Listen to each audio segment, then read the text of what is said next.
तो बस वो घड़ी आ ही गई। T20 वर्ल्ड कप का महाफाइनल, इंडिया वर्सेस न्यूजीलैंड। एक ऐसा मुकाबला जिस पे करोड़ों लोगों की धड़कनें टिकी हैं। चलिए देखते हैं कि इस बार विश्व चैंपियन का ताज किसके सिर सजता है। ये देखिए, ये सिर्फ एक क्रिकेट मैच नहीं है, ये जुनून है, ये जज्बात हैं और इन दोनों टीमों के बीच का इतिहास है और पूरी दुनिया की नज़रें इसी पर हैं। तो चलिए अब सीधे चलते हैं मैदान पर, अहमदाबाद का नरेंद्र मोदी स्टेडियम, जो इस महामुकाबले के लिए पूरी तरह तैयार है। एक तरफ है टीम इंडिया, कप्तान सूर्य कुमार यादव की लीडरशिप में। ये भारत का चौथा T20 वर्ल्ड कप फाइनल है। और दूसरी तरफ है न्यूजीलैंड, जो सेमीफाइनल में जबरदस्त जीत हासिल करके यहां पहुंची है। और मैदान दुनिया का सबसे बड़ा क्रिकेट स्टेडियम। सोचिए जरा माहौल क्या होगा। लेकिन आगे की बात करने से पहले एक बार पीछे मुड़कर देखना बहुत जरूरी है। इन दोनों टीमों का इस टूर्नामेंट में क्या इतिहास रहा है, चलिए उस पर एक नजर डालते हैं। अच्छा, अब जरा इस नंबर पर गौर कीजिए, 0। ये आंकड़ा सच कहूं तो थोड़ा चौंकाने वाला है और यही टीम इंडिया के सामने सबसे बड़ी चुनौती है।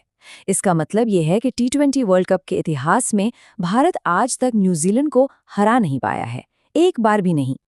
ये देखिए, 2007, 2016 और 2021 तीन अलग अलग वर्ल्ड कप में ये दोनों टीमें भिड़ी और तीनों बार नतीजा एक ही रहा, न्यूजीलैंड की जीत। तो कीवी टीम का रिकॉर्ड इंडिया के खिलाफ इस टूर्नामेंट में परफेक्ट 3-0 का है। पर कहते हैं ना, रिकॉर्ड बनते ही टूटने के लिए हैं। और इतिहास चाहे कुछ भी कहे, इस बार ऐसे कई मजबूत कारण हैं जो ये बताते हैं कि कहानी बिल्कुल अलग हो सकती है। तो भारत के लिए सबसे अच्छी खबर क्या है? वो है वेन्यू, नरेंद्र मोदी स्टेडियम।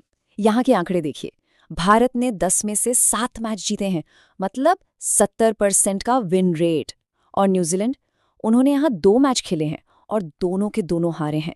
ये एक बहुत बड़ा साइकोलॉजिकल एडवांटेज हो सकता है इंडिया के लिए। लेकिन न्यूजीलैंड का खेमा भी कम नहीं है। वो अपने सेमीफाइनल के प्रदर्शन से आत्मविश्वास से भरे हुए हैं और उनके जो पुराने दिग्गज खिलाड़ी हैं, उनका भी मानना है कि इस बार वो कुछ बड़ा कर सकते हैं। सेमीफाइनल में उन्होंने जो किया वो कमाल था। साउथ अफ्रीका जैसी मजबूत टीम ने 170 रन बनाए और न्यूजीलैंड ने उसे सिर्फ 12.5 ओवर में ही चेस कर लिया, वो भी 9 विकेट हाथ में रहते हुए। ये दिखाता है कि ये टीम नॉकआउट में कितनी खतरनाक हो जाती है। देखिए, पूर्व तेज गेंदबाज ट्रेंट बोल्ट क्या कह रहे हैं। वो मानते हैं कि इंडिया मजबूत है, लेकिन उन्हें पूरा यकीन है कि न्यूजीलैंड इस बार एक बड़ा उलटफेर कर सकती है। और अब टिम साउथी वो इस मैच को सिर्फ ट्रॉफी की लड़ाई नहीं, बल्कि सम्मान की लड़ाई बता रहे हैं। मतलब ये कि इमोशंस बहुत हाई हैं और ये सिर्फ एक खेल से कहीं ज्यादा है। ब्रेंडन मैकलम की ये चेतावनी देखिए, वो कह रहे हैं कि इस टीम को कभी भी कम मत आंकना, क्योंकि जब इन पर दबाव पड़ता है तो ये और भी बेहतर खेलते हैं। और आखिर में केन विलियमसन की बात, उन्होंने बिल्कुल सही पकड़ा है। वो कहते हैं दुनिया भारत को फेवरेट मानती है, लेकिन न्यूजीलैंड वो टीम है जो चुपचाप आती है और बड़ा काम करके चली जाती है।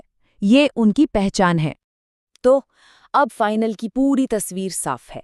2 बहुत मजबूत दावेदार और दोनों के तर्क अपनी अपनी जगह बिल्कुल सही हैं। ये देखना दिलचस्प होगा कि आखिर में बाजी कौन मारता है। तो एक तरफ है भारत का इस पूरे टूर्नामेंट का जबरदस्त फॉर्म और अपने घर में खेलने का फायदा, और दूसरी तरफ है न्यूजीलैंड का भारत के खिलाफ परफेक्ट रिकॉर्ड और बड़े मैचों में शांत रहकर खेलने की उनकी आदत। ये एक क्लासिक जंग होने वाली है। और अंत में सवाल बस यही है, जिसका जवाब अब मैदान पर ही मिलेगा। क्या भारत इस बार इतिहास को पलट पाएगा या फिर न्यूजीलैंड अपना वो अजय रिकॉर्ड कायम रखेगा? फैसला कुछ ही घंटों में होने वाला है।